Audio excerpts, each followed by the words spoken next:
धनतेरस के दिन तमाम तरह के टोटके किए जाते हैं, तमाम तरह के उपाय किए जाते हैं कि धन के देव कुबेर, साथ में माँ लक्ष्मी गणेश जी की विशेष कृपा हमें प्राप्त हो जाए। और यहाँ से ही पर्व स्टार्ट होता है, जो कि भैया दूज तक चलेगा। सबसे पहला दिन तो यानी 5 नवंबर को सोमवार के दिन धनतेरस है। 6 नवंबर मंगलवार के दिन छोटी दीपावली है। उसके बाद 7 नवंबर बुधवार के दिन यानी गणेश जी के दिन, गणेश जी का पर्व है, गणेश जी माँ लक्ष्मी जी का दिन पड़ रहा है इस बार। और दीपावली हम मनाएंगे बुधवार के दिन ही। इसके बाद भैया दूज है 9 नवंबर को, यानी शुक्रवार के दिन। दोस्तों, इतने सारे पर्व एक साथ जिनका हम पूरे साल इंतजार करते हैं, खासकर तो बच्चे लोग तो कहना ही क्या है। पटाखे फोड़ने हैं, घूमने हैं, सभी जगह आतिशबाजियां देखनी है। तो इन तमाम तरह के इंजॉय करते हैं। इन सीनों को बच्चे बूढ़े हम सभी इंजॉय करते हैं। तो ये पर्व कुछ खास है, बहुत खास है।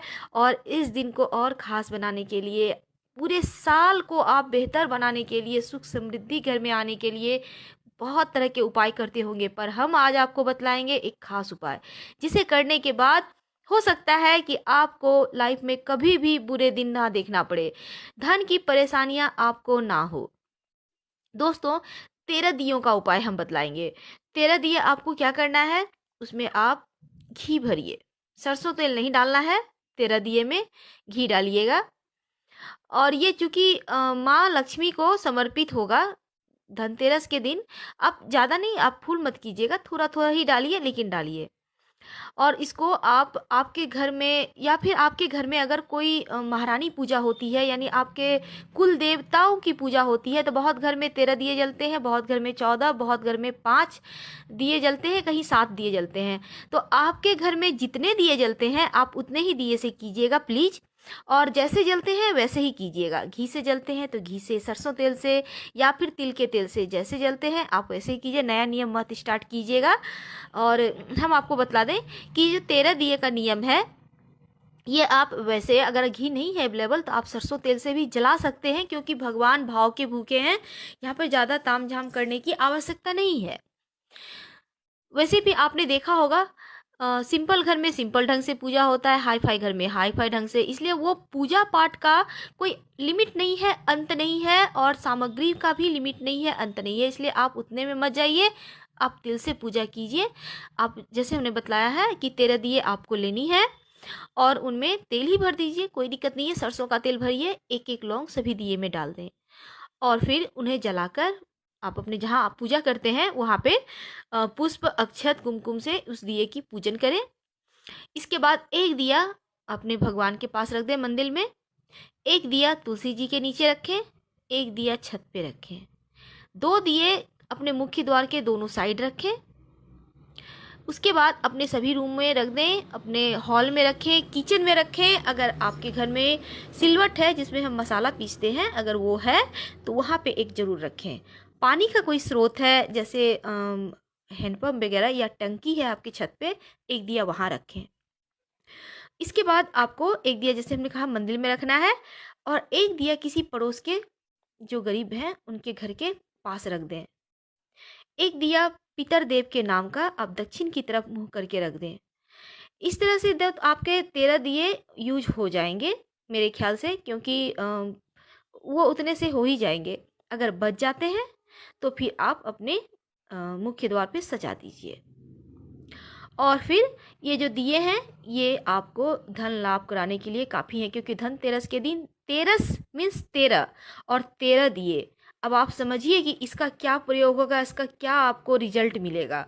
सब कुछ सेम सेम, और सेम सेम का मतलब है आपको तरक्की होनी ही है, आपको धन लाभ होगा। आप ये दिए उठाकर आप साइड में रख दीजिएगा। दूसरे दिन सुबह आपको फिर इस दिए में नहीं जलाना है। जब भी यूज कीजिएगा दीपावली के 5 पर्वों में नए दीपक ही यूज करना है। और अगर आपको मंत्र आते हैं तो लक्ष्मी जी के मंत्र पढ़ेंगे, नहीं तो माँ लक्ष्मी माँ जय गणेश ऐसा आप बोल सकते हैं। धनतेरस की पूजा विधि हम आपको बतलाएंगे कि धनतेरस की पूजा आप कैसे करें।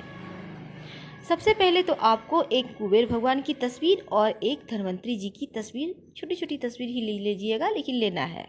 ठीक है। उसके बाद दोनों को आप स्थापित करें अपने पूजा स्थान पे, जहाँ भी आप पूजा करते हैं, और धन्वंतरी देव के सामने और कुबेर भगवान के सामने एक मुखी एक एक दीपक जलाएं, यानी दोनों के पास अलग अलग दीपक जलाना है। फिर आप उन्हें पुष्प अर्पित करें, चंदन लगाएं, धूप दीप दिखाएं और नैवेद्य चढ़ाएं। जैसे धन्वंतरी जी को आपको सफ़ेद मिठाई का भोग लगाना है और भगवान कुबेर को लड्डुओं का भोग लगाना है। अब आपको क्या करना है, आपने भोग लगा लिया। अब कुबेर भगवान के लिए एक मंत्र बोले, ओम ह्रीं कुबेराय नमः, ओम ह्रीं कुबेराय नमः। ये मंत्र हो गया कुबेर भगवान का। वैसे वीडियो में हमने डाला हुआ है, आप मंत्र देख सकते हैं। इसके बाद धन्वंतरी भगवान के लिए धन्वंतरी स्तोत्र है, उसका पाठ करना चाहिए। अगर आपको पता है तो ठीक है, नहीं तो वीडियो में आगे हमने स्लाइड बना के डाला है, आप उसे पढ़ सकते हैं। और गलत उच्चारण मत कीजिएगा। इसके लिए सबसे आसान बात हम आपको बतला दें कि कोई भी मंत्र अगर आपको लगता हो आप पढ़ेंगे तो गलत हो जाएगा, तो आप मन में जपें। मन में पढ़ने से कहते हैं दोष कम लगता है या नहीं लगता है। इसलिए आप एक बार एक नज़र देख लीजिएगा, बस सामने आ ही रहा है स्क्रीन पे। इसके बाद आप जब आरती वगैरह कर लें, स्रोत पढ़ लें, उसके बाद आप पूरे घर परिवार के लोगों को आरती दिखा दें और वो जो प्रसाद आपने उन्हें भोग लगाया है उठा के पूरे परिवार के साथ प्रसाद को खाएं।